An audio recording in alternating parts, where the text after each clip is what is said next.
Então vamos para o estudo dessa manhã. Prazer enorme poder compartilhar a palavra nessa manhã. Um dia tão especial como esse, onde nós comemoramos, estamos nas nossas conferências comemorando 58 anos de consagração desta igreja, a partir do momento que nós iniciamos aqui, e também poder participar nesse dia de batismo. Então são duas coisas maravilhosas. Aqui é uma grande responsabilidade poder pregar nessa manhã.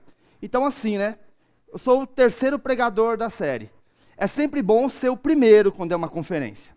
Porque a gente sempre fica com receio. Poxa, será que alguém vai falar aquilo que eu já planejei?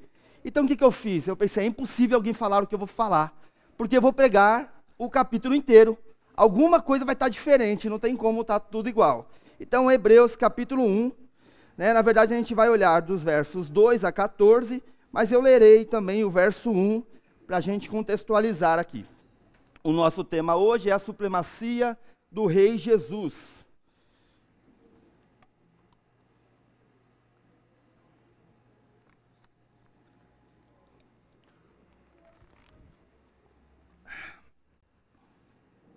A supremacia do Rei Jesus. Vamos ler a partir do verso 1. Hebreus capítulo 1. Havendo Deus antigamente falado muitas vezes e de muitas maneiras aos pais pelos profetas, a nós falou-no nestes últimos dias pelo Filho, a quem constituiu o herdeiro de tudo, por quem fez também o mundo, o qual sendo o resplendor da sua glória e a expressa imagem da sua pessoa, e sustentando todas as coisas pela palavra do seu poder, havendo feito por si mesmo a purificação dos nossos pecados, assentou-se à destra da majestade nas alturas, feito tanto mais excelente do que os anjos, quanto herdou o mais excelente nome do que eles. Porque a qual dos anjos disse jamais, tu és meu filho, hoje te gerei. E outra vez, eu lhe serei por pai, e ele me será por filho. E outra vez, quando introduz no mundo o primogênito, diz, e todos os anjos de Deus o adorem. E em verdade, quanto aos anjos diz, que faz dos seus anjos os espíritos, e dos seus ministros labareda de fogo. Mas o filho diz, ó Deus, o teu trono subsiste pelo século dos séculos. Cetro de equidade é o cetro do teu reino. Amaste a justiça e odiastes a iniquidade. Por isso Deus, o teu Deus, te ungiu com óleo de alegria, mais do que a teus companheiros. Tu, Senhor, no princípio fundaste a terra, e os céus são obras das tuas mãos. Eles perecerão, mas tu permanecerás. E todos eles, como roupa, envelhecerão, e como manto os enrolarás, e serão mudados, mas tu és o mesmo, e os teus anos não acabarão. E a qual dos anjos disse jamais, assenta-te à minha destra, até que ponha os teus inimigos por escabelo de teus pés? Não são porventura todos eles espíritos ministradores, enviados para servir a favor daqueles que hão de herdar a salvação? Deus, nós te louvamos, ó Deus. Louvamos ao Senhor pela tua fidelidade, ó Deus. Louvamos ao Senhor, ó Deus, pela tua graça, que um dia chegou, ó Pai, até este bairro. Louvamos, ó Deus, o teu nome, porque o Senhor estabeleceu aqui a tua igreja, ó Pai. E nós estamos felizes com isso, felizes de poder testemunhar, ó Deus, e comemorar mais um ano de existência da tua igreja. Também, ó Deus, louvamos o teu nome, por ver, ó Pai, vidas sendo transformadas, e pessoas que hoje, ó Pai, vão se batizar, declarando, ó Deus, que já se entregaram ao Senhor. Clamamos nesse momento que a tua palavra poderosa possa tocar nos corações, possa nos alegrar, ó Deus, e possa também nos fazer ver um pouco mais da supremacia, do poder e da grandiosidade do teu Filho Jesus, em nome de qual oramos. Amém. Hoje nós veremos, irmãos, que Jesus, ele é superior a todos. Ele é criador e ele é sustentador e herdeiro de todas as coisas. Nós vamos tentar fazer isso em 4 partes, né? Um desafio pregar todo esse capítulo nesse pouco tempo. Então, obviamente que eu não serei exaustivo aqui. Eu vou apenas me manter no meu objetivo dessa manhã. Mas, irmãos, esse livro, o livro de Hebreus, ele foi escrito para encorajar os cristãos. E ele começa dizendo que Deus já vinha falando com a humanidade, mas que nos últimos dias, e entenda que últimos dias, como todo período após a primeira vinda do Senhor, nos últimos dias ele fala pelo Senhor Jesus Cristo. Então antes, o Senhor já havia falado de diversas maneiras, pelos profetas. Mas na plenitude, quando chegou a hora de Deus se revelar plenamente, quando chegou a hora de toda a revelação que vinha acontecendo no Antigo Testamento vir de forma mais clara, ele resolveu enviar o teu Filho Jesus. Então, dos versos 2 ao verso 14 desse texto, é apenas uma confirmação daquilo que nós temos no verso 1. A de que Jesus é superior a tudo, de que Jesus, a revelação de Jesus é maior do que todas as revelações que vieram antes. Isso é importante para nós, irmãos. Reconhecer quem é Jesus, saber quem Ele é e da sua obra, porque Jesus, ele não é apenas um homem. Jesus, ele não é apenas um grande líder, um grande profeta, um ativista, um homem iluminado, mas Jesus é apresentado para nós como o verdadeiro Deus, o Filho de Deus. E nós precisamos sempre lembrar disso. Ele é o maior de todos. E aí, na sua leitura aqui, né, enquanto nós lemos, e você que já conhece o texto, talvez você percebeu que o escritor, que nós não temos convicção de quem é, né, alguns vão dizer que é Paulo, mas nós não temos uma convicção acerca de quem escreveu Hebreus. Mas você percebeu que ele fala bastante acerca de anjos. Olha os versos de 4 a 6. Feito tanto mais excelente do que os anjos, quanto herdou o mais excelente nome do que eles. Porque a qual dos anjos disse jamais, tu és o meu filho, hoje te gerei. E outra vez eu lhe serei por pai, e ele me será por filho. E outra vez, quando introduz no mundo o primogênito, diz, e todos os anjos de Deus o adorem. Porque o escritor aqui está tão interessado de falar sobre anjos. O que tem a ver a grandeza do Senhor Jesus Cristo com a figura dos anjos? E aqui no meu trabalho de pesquisa, de tentar entender isso, há pelo menos 3 razões. Essas razões, elas não são excludentes, na verdade elas são complementaristas, uma complementa a outra, todas elas são verdades. Primeira razão, precisamos lembrar que essa carta de Hebreus, né, esse livro, ela é escrito para judeus convertidos ao cristianismo, que porque se converteram passaram a sofrer perseguições nas sinagogas, pelos aqueles judeus que não criam que Jesus era o Messias. Eles não conseguiam compreender como é que o Messias, como que o rei esperado poderia morrer em uma cruz. Porque eles não conseguiam compreender isso, eles precisavam pensar em alguma alternativa para explicar tudo aquilo que Jesus fez. Porque era inegável, irmãos, que Jesus foi alguém que fez coisas impressionantes, que fez vários sinais. Era visível toda a obra de Cristo. Então eles não podiam negar isso, e eles precisavam de alguma coisa que pudesse explicar quem era Jesus. Então, como alternativa para explicar isso, eles diziam, ele é um anjo. Ele é um ser celestial, mas ele não é Deus. Então, uma forma daqueles judeus convertidos que estavam sofrendo perseguição, ter uma vida mais tranquila, seriam aceitar isso. Dizer, olha, realmente, ele é um anjo. E aí eles viveriam tranquilamente a religião junto com o judaísmo. Eles diriam, tá, a gente consegue aceitar a ideia de que Jesus fez coisas boas, de que ele era um anjo, pode até falar que ele é o maior dos anjos. Se vocês fizerem isso, falarem isso, vai dar tudo certo, vocês vão poder continuar a vida religiosa de vocês juntamente conosco aqui. Então, essa era a tentação para aqueles irmãos. Olha, vocês podem falar de tudo, mas não diga que Jesus é divino. Não diga que Jesus é Deus. O resto que ele fez, vocês podem falar de tudo. Irmão, essa tentação, ela continua até hoje. Vocês que vão se batizar, vocês vão perceber que vocês vão ser constantemente pressionados a negar a divindade de Cristo. Você vai perceber que você pode falar qualquer coisa acerca da pessoa de Cristo. Você pode dizer que ele é uma pessoa boa. Você pode dizer que ele é uma pessoa que ensinou o amor. Você pode dizer que ele tem uma filosofia maravilhosa. Você vai ser ouvido. Mas quando você afirmar que ele é divino, que ele é o Filho de Deus, que ele é o próprio de Deus, você vai enfrentar oposição. Porque se ele é Deus, ele tem autoridade sobre os homens. E os homens odeiam a ideia de alguém que tem autoridade sobre si. Então, quando você for tentado a negar por um minuto sequer a divindade de Cristo, lembre-se, a sua igreja está há 58 anos.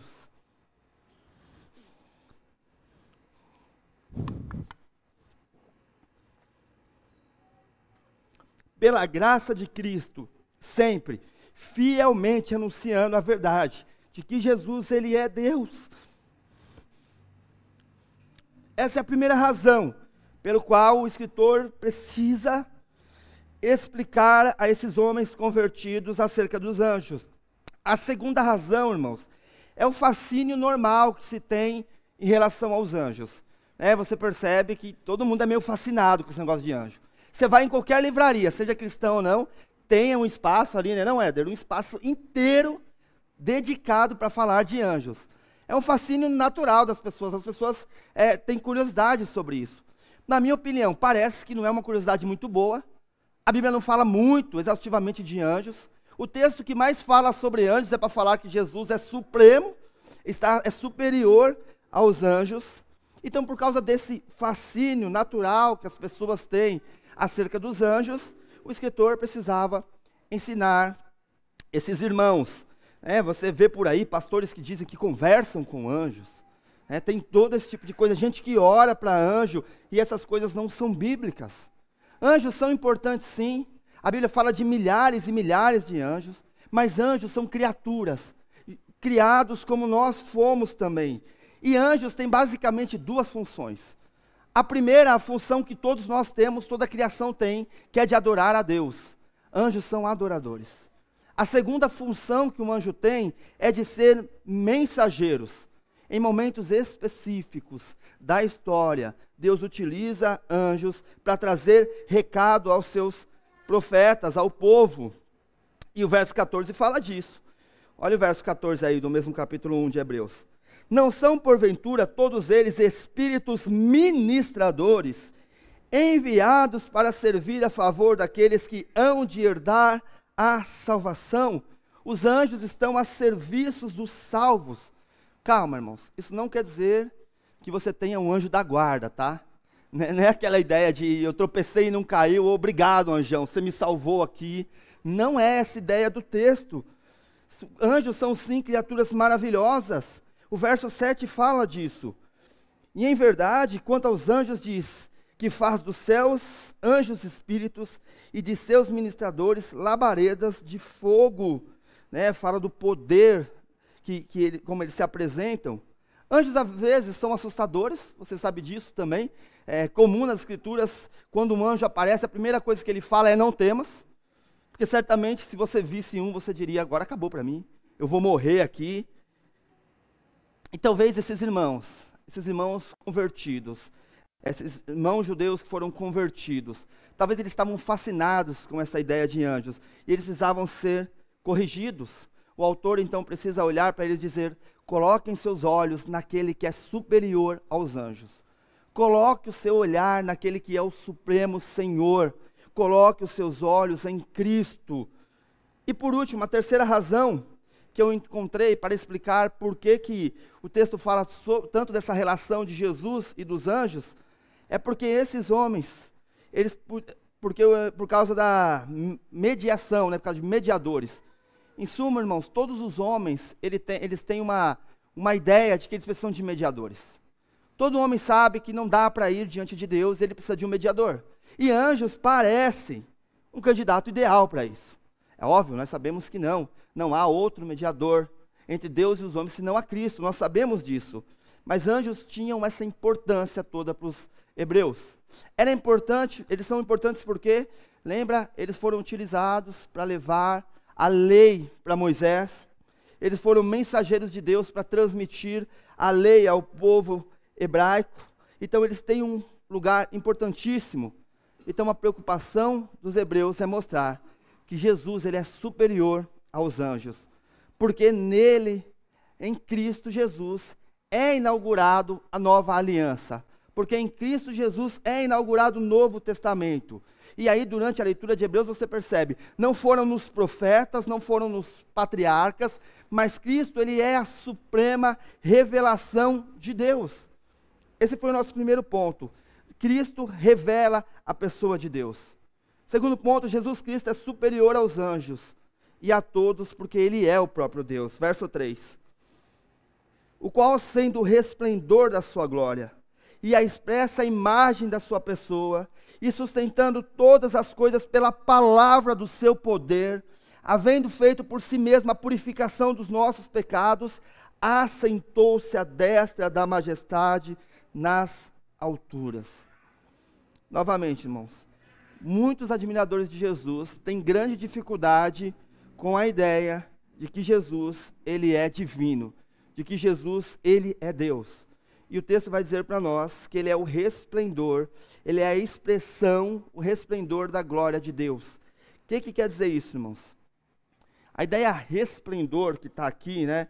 Essa expressão que aparece aqui, ela é importante, porque ela traz a ideia de brilho, de algo glorioso. Não é que Jesus seja um reflexo da glória de Deus, mas Jesus sendo o resplendor de Deus, a própria glória de Deus. É por isso que no verso 1, fala que ele é a revelação suprema.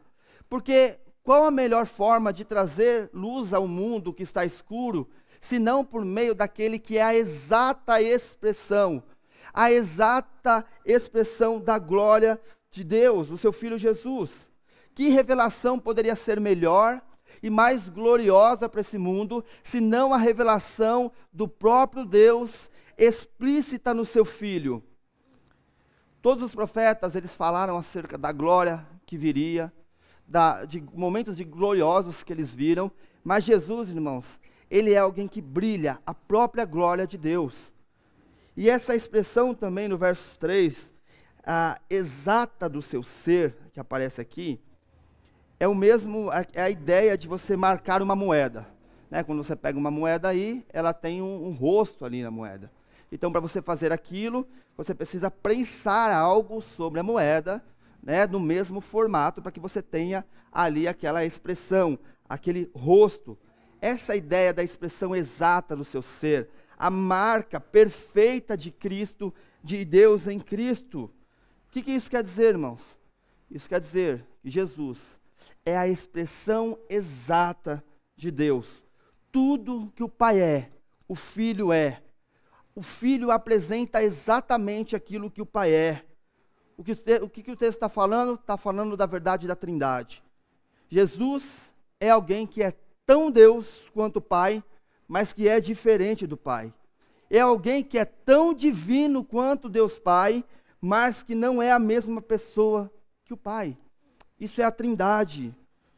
Portanto, Jesus é Deus e tudo que ele faz nesse mundo, porque ele é Deus, tem um impacto universal. Olha o verso 5. Porque a qual dos anjos disse jamais, tu és meu filho, hoje te gerei, e outra vez eu lhe serei por pai, e ele me será por filho. O que o salmista faz aqui, ou o que o escritor de Hebreus faz aqui? Ele cita Salmos 2, né? Ele compara Jesus aos anjos, e ele faz a seguinte pergunta, né? Quando foi que Deus falou para um anjo ou para alguém, tu és meu filho, hoje te gerei? Isso nunca foi dito para outra pessoa, senão para Cristo. Todos os outros seres, incluindo nós, somos criaturas. Jesus é eterno. Então, o que significa esse hoje te gerei? Primeira coisa que nós precisamos ter em mente. Jesus era desde a eternidade o Filho. A Bíblia nos ensina isso em João e também em Romanos. O que o autor está falando é sobre a demonstração pública diante dos homens de que Jesus é o Filho de Deus. Isso acontece, como exemplo, quando Cristo é batizado. A voz do céu dizendo, tu és o meu Filho amado, em quem me comprazo, uma declaração de que Jesus é o Filho de Deus. Nós faremos isso hoje. Alguns irmãos aqui serão batizados. O momento do batismo não é o momento da crença. Não é o momento que eles foram recebidos como Filho de Deus. É apenas a declaração daquilo que já aconteceu no coração deles. Quando esses irmãos descerem as águas, eles vão estar abertamente declarando, eu sou Filho de Deus. Eu estou unido a Cristo. Uma declaração pública. Então a ideia do texto de hoje te gerei é a mesma coisa. É a ideia de que quando Cristo é introduzido neste mundo, Deus expressa abertamente que Ele é o seu Filho. E o mesmo verso 5, que traz duas citações, a primeira ali de Salmos capítulo 2, tu és meu filho e hoje te gerei. E a segunda também, uma declaração lá de Samuel 7, e eu lhe serei por pai, e ele será por filho. Vai comigo para 2 Samuel 7,14, só para a gente dar uma olhadinha nessa declaração. 2 Samuel 7,14.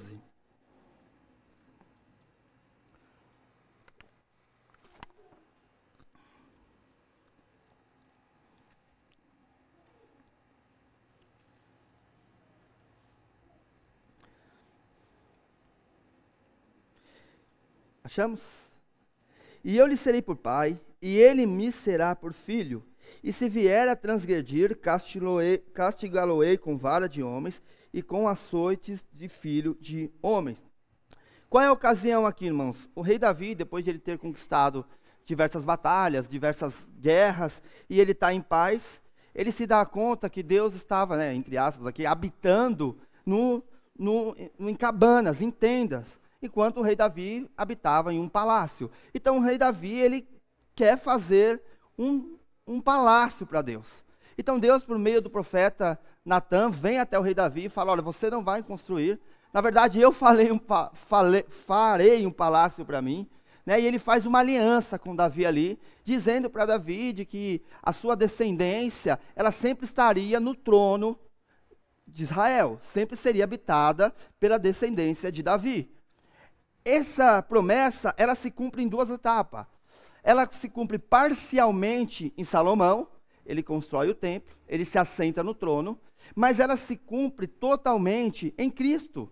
É quando o Filho vem, é quando o leão da tribo de Judá vem, se faz carne e estabelece uma casa para ele. Por isso Jesus é apresentado aqui como maior do que os anjos, porque ele é o rei eternamente assentado sobre o trono. E Jesus Cristo também é superior aos anjos pelo fato dele ser adorado pelos anjos. Lá no nosso texto de Hebreus, capítulo 1, o verso 6 e 7 diz, e outra vez, quando introduz no mundo o primogênito, diz, e todos os anjos de Deus o adorem. E em verdade, quanto aos anjos diz, que faz dos seus anjos espíritos e de seus ministros labaredas de fogo. Isso, até aqui mesmo. Olha o que o autor está mostrando. Ele está mostrando que Jesus é superior aos anjos, porque os anjos devem adorar a Jesus. O menor adora o maior. E aí no verso 6 aparece essa expressão, introduz o Filho no mundo. Que é isso, irmãos? Duas possibilidades também. Primeiro, fala acerca da encarnação de Cristo. No momento em que Cristo é introduzido neste mundo, por meio da sua encarnação, a Bíblia fala para nós que os anjos o adoram, glórias a Deus nas alturas. Essa é uma possibilidade. A outra alternativa é quando Cristo é recebido triunfante no céu. Após a sua morte, a sua ressurreição e a sua volta ao céu, ele também é recebido e adorado pelos anjos. Seja qual for a alternativa, a verdade é a seguinte, irmãos. Jesus, ele é adorado pelos anjos. Jesus, ele é superior aos anjos. Anjos não podem adorar a anjos. Anjos não podem receber adoração, mas Cristo recebe a adoração. Cristo aceita essa adoração.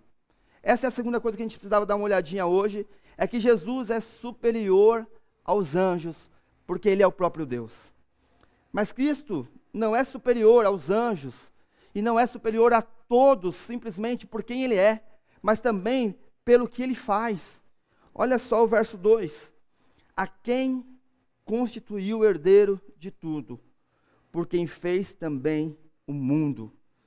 O que o autor faz agora? Ele vai falar da obra de Cristo. O texto original, ele não fala apenas de Cristo criando o universo, mas é a ideia de eras. Cristo não cria somente o espaço físico, só o universo, mas Ele cria a própria eternidade. Tudo, o tempo, tudo é criação de Jesus Cristo. É por meio do Filho que Deus cria todas as coisas, o universo inteiro. A palavra de Deus, ela é criativa. Não é que Deus precisou dar uma ordem a alguém que foi lá e criou. Não, a palavra de Deus, ela é criativa. E a Bíblia nos diz que Cristo é a palavra criativa de Deus.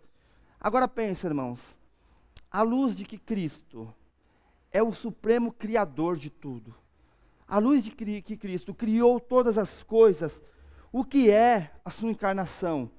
O que é o seu nascimento humano? Quando Cristo esteve na barriga de Maria, alguém que era anterior ao universo, alguém que é maior do que o universo, se faz em células, no ventre de uma mocinha israelense. O escritor da história se escreve na história e habita entre nós. Todos nós, irmãos, somos criaturas, somos personagens da história. Mas Cristo, Ele é personagem e Ele também é o criador de tudo. E o texto vai além, Ele é criador, mas Ele também é sustentador. Mais do que criador, Ele sustenta todas as coisas de forma ativa. Não é que Ele criou tudo e deixa tudo acontecer, não, mas de forma ativa Ele sustenta todas as coisas. Além de ser o criador, Ele é o sustentador. Ele mantém o mundo em curso. A gente não consegue manter nem o nosso quarto arrumado. Jesus mantém o mundo, o universo, as eras. Ele dirige toda a história para que a história culmine naquilo que Ele quer que aconteça, para que a história chegue aonde Ele quer que chegue. Como pode isso, irmãos? Como pode um Deus homem ser tão poderoso? Como pode Jesus, e aí você pensa comigo, aos 3 anos de idade, tomando um cafezinho na sua casa, junto com seus pais, comendo pão, ao mesmo tempo em que ele coloca em ordem os leões na África, as estrelas no céu. Como pode? Esse é o milagre da encarnação, irmãos. É Deus se fazendo homem e habitando entre nós. É um Deus poderoso, o Deus incomparável. Às vezes a gente não consegue nem dormir direito, porque a gente fica pensando nas coisas que tem que fazer no outro dia, E às vezes a gente precisa ser lembrado, e às vezes a Érica me lembra isso também, o mundo vai acontecer sem você, tá? Dá para dormir, dorme tranquilo, porque se você não tiver amanhã, vai acontecer, vai dar tudo certo. Esse tipo de coisa não pode ser dito acerca de Jesus. Se Jesus deixar o mundo girar por um dia, sem a sua presença, tudo acaba. Isso é um mistério para nós, irmãos. Cristo plenamente revelado como Deus Filho, como Deus Pai.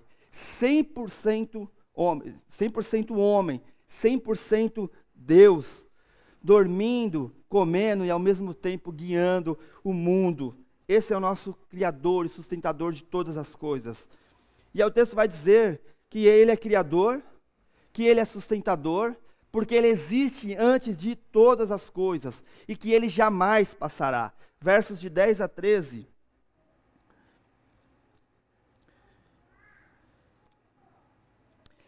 E tu, Senhor, no princípio fundaste a terra, e os céus são obras das suas mãos.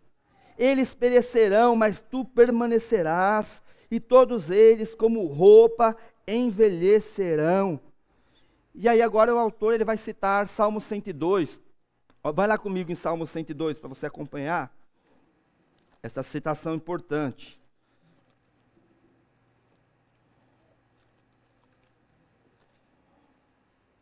Versos 25 e 26.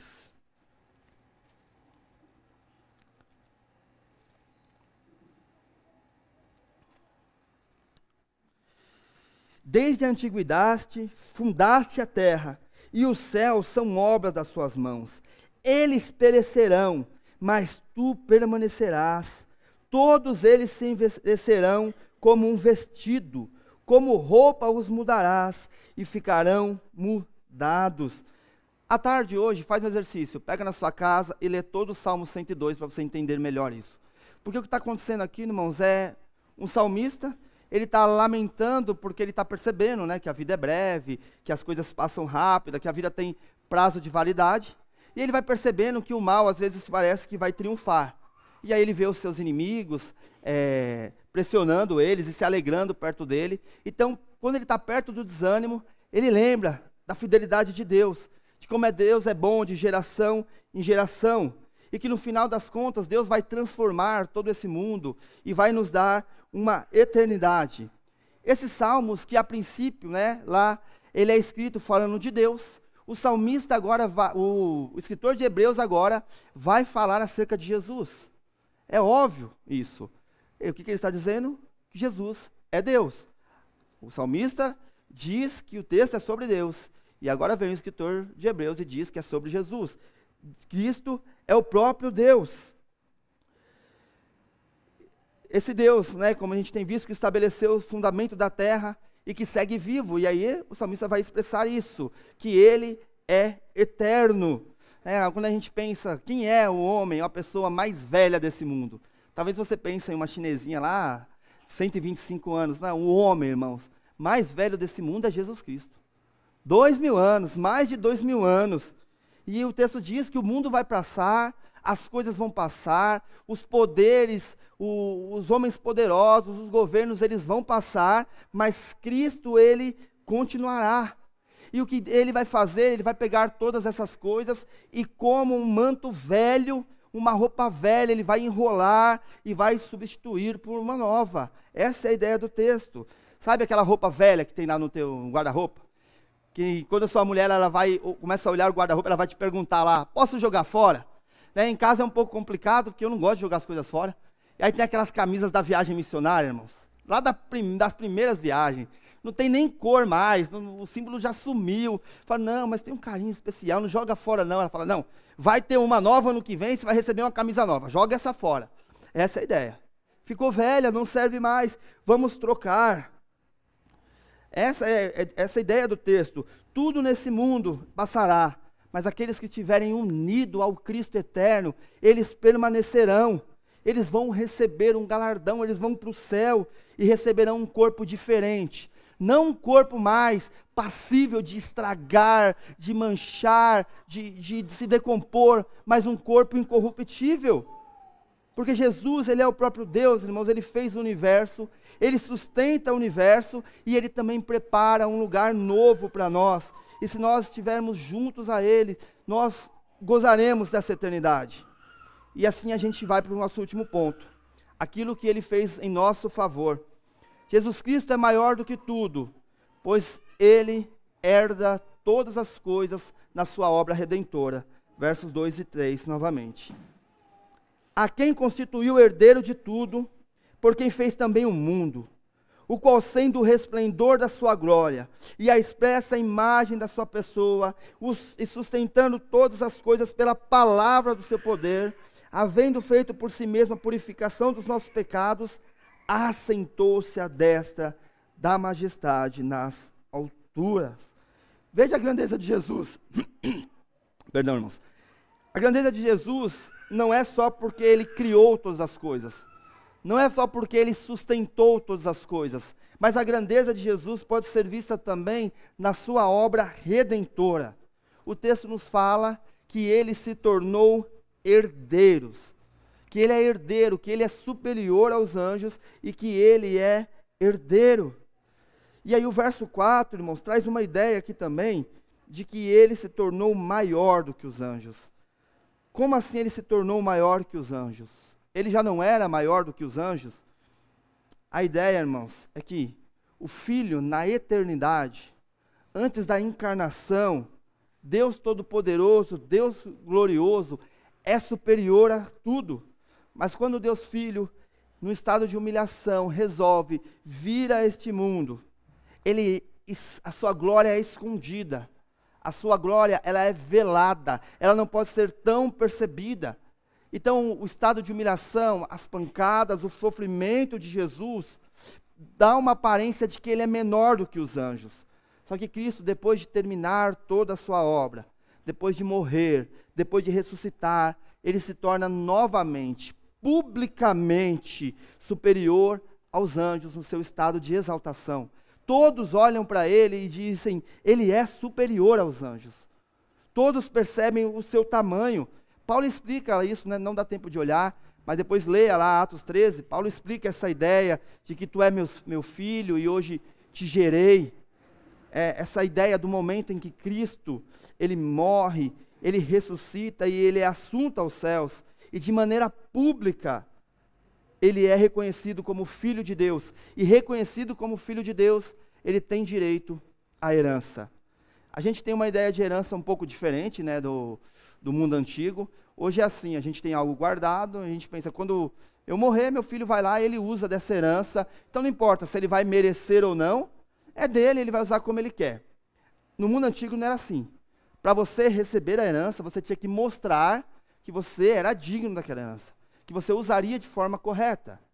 E isso é aplicado aqui a Cristo. Quando Cristo, em obediência, vem a esse mundo, cumpre todo o propósito de Deus, morre na cruz, ressuscita, glorioso é assunto aos céus. Quando tudo isso acontece, ele se mostra merecedor do reino.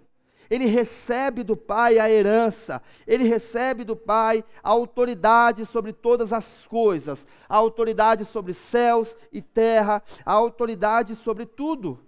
Se na encarnação Cristo se faz pequeno, se faz como um de nós, sofrendo, apanhando, tendo que morrer, agora, na sua glorificação, ele é exaltado.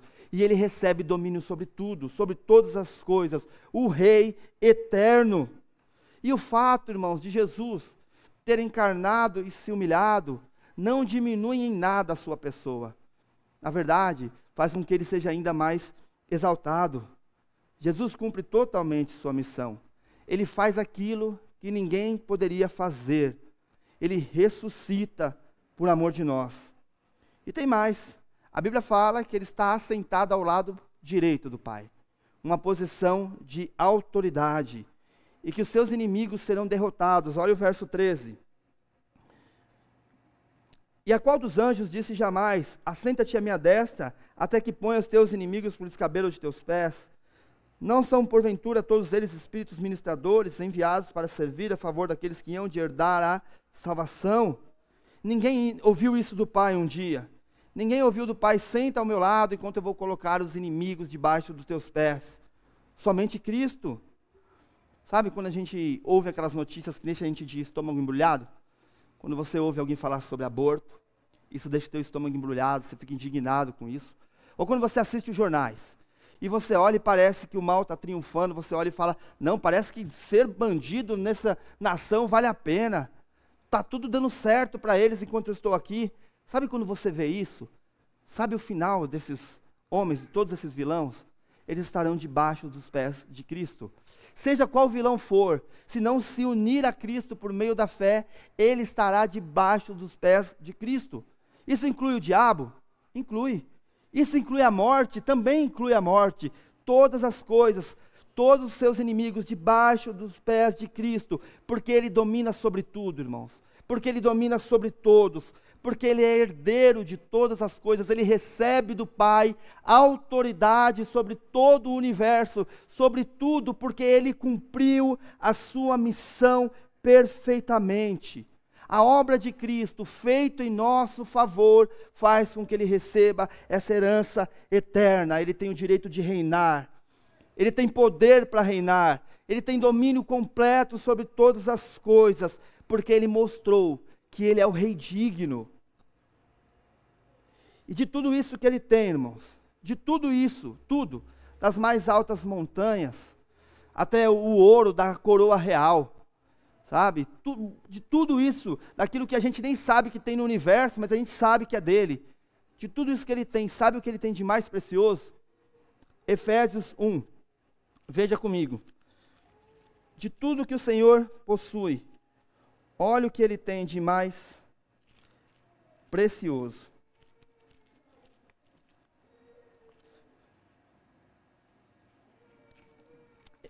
Efésios 1, versos 11 e 12.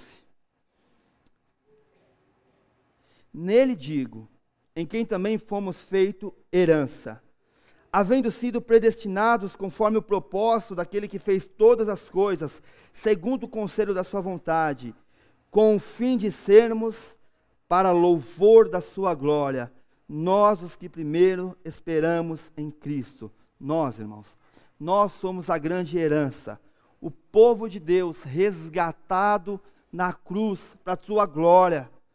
E a Bíblia fala mais para nós, ela diz que nós somos co-herdeiros dele. Quer saber tudo aquilo que Cristo tem? Você pode desfrutar também, porque Ele te chama em amor a desfrutar de tudo que Ele tem. Porque Cristo, Ele não é apenas o grande profeta, a revelação de Deus. Ele não é apenas o grande rei, criador e sustentador e herdeiro de todas as coisas, mas Ele também é o grande sacerdote. Como diz o verso 3, Ele fez a purificação pelos nossos pecados. Ele fez algo que ninguém podia fazer. E a Bíblia fala para nós que depois que Ele fez isso, Ele se assentou ao lado direito de Cristo. Ele é o supremo sacerdote, irmãos, porque veja, Ele se assentou. Nenhum sacerdote se assentava. Por quê? Porque ele tinha que novamente fazer a expiação, novamente fazer o teu trabalho de sacerdote. Sempre, sempre um trabalho contínuo. Agora vem Cristo. Faz o teu trabalho de uma vez por todas e se assenta ao lado de Deus. Ele é o único, irmãos, que podia fazer isso por nós. Então você percebe que loucura é você achar que você pode contribuir de alguma maneira para a tua salvação? Você percebe que loucura é você achar que você tem alguma participação na tua salvação? É uma loucura isso. É um exemplo bem bobo aqui, mas que funciona. Imagina só, final da Copa do Mundo. Brasil e Alemanha, né? A gente está ansioso ainda por essa revanche. Brasil e Alemanha. 45 minutos do segundo tempo. Pênalti para o Brasil. 0-0 o jogo. Bola no pé do Neymar para bater o pênalti. Você tem a oportunidade de ir atrás dele e dar um conselho. Aí você chega para ele e fala, Neymar, não esquece de chutar a bola no gol. Inútil esse conselho, não é? Ainda que seja inútil, irmãos, é um conselho mais útil do que a gente tentar contribuir para a nossa salvação. Esse exemplo bobo ele não chega nem perto de comparar o que um homem pecador tentando contribuir para a sua salvação. E se você está aqui hoje, vocês não têm a Cristo, você precisa parar de tentar contribuir com Jesus. Parar de tentar adquirir a tua salvação por algo que você possa fazer. Parar de tentar ser aceito por Deus pela tua bondade, pelas tuas obras de caridade. Isso é contribuir com nada. Isso não vale de nada, porque aquele que é glorioso, aquele que é maravilhoso, aquele que é supremo sobre todas as coisas, fez tudo o que precisava para você se unir a Ele. A única coisa que você precisa é reconhecer que você é pequeno diante desse Deus que é grandão, como as crianças cantam. E a todos aqueles que negam a divindade de Jesus, entenda, Cristo é superior a tudo e a todos, porque Ele tem um nome superior, Ele é Filho de Deus, porque Ele tem uma honra superior, todos os anjos o adoram, nós cantamos essa canção, eu acho que devemos cantar hoje de novo. Ele tem uma vocação superior, Ele é o Rei soberano, Ele é eterno, Ele é imutável, Ele governa o universo, Ele é mais do que um profeta. Ele é o santo profeta do Senhor, Ele é o grande sacerdote, Ele é o Rei que governa eternamente e que sempre governará e que nos chama a nos unirmos a Ele em glória para que governemos junto com Ele. Toda a sua humilhação, todo o teu sofrimento, tudo aquilo que Ele sofreu na cruz é apenas por um motivo, para que você faça parte desse reino glorioso. E se você não tem Cristo, hoje é o dia que você o conhecer. Conheça-o, diga que não tem ninguém superior a Ele, Ele é aquele pelo qual o seu coração tem ansiado, e que você tem aí procurado prazer em outra coisa, e você percebe que você nunca está satisfeito. Ele é aquele de quem o teu coração tem procurado nessa vida, o Rei Supremo, o adore. Que Deus te abençoe e que você, ao reconhecer que Deus é supremo, que Ele é poderoso, que você se coloque debaixo do teu reinado e viva esse mundo em obediência. Vamos orar depois? Grupo de louvor? Isso. Então vamos lá. Deus, nós louvamos o teu santo nome. Obrigado, ó Deus, pelo teu Filho Jesus, supremo Criador, ó Deus, sustentador e herdeiro de todas as coisas. Obrigado, ó Deus, porque nós fomos unidos pelo sacrifício do teu Filho Jesus a ti, ó Pai. E nós temos, ó Pai, a certeza, ó Deus, de que nós estaremos eternamente ao teu lado, unidos ao Senhor, reinando, ó Deus. Deus Santo, clamamos que o Senhor possa abençoar aqueles que estão diante de nós hoje, e que para eles o teu Filho Jesus não passa de um homem comum, ó Deus. Que os seus olhos sejam abertos, seu coração sejam tocados pela tua palavra, e eles reconheçam, ó Deus, a autoridade, o poder e a supremacia do teu Filho Jesus. Pedimos isso em nome dele. Amém.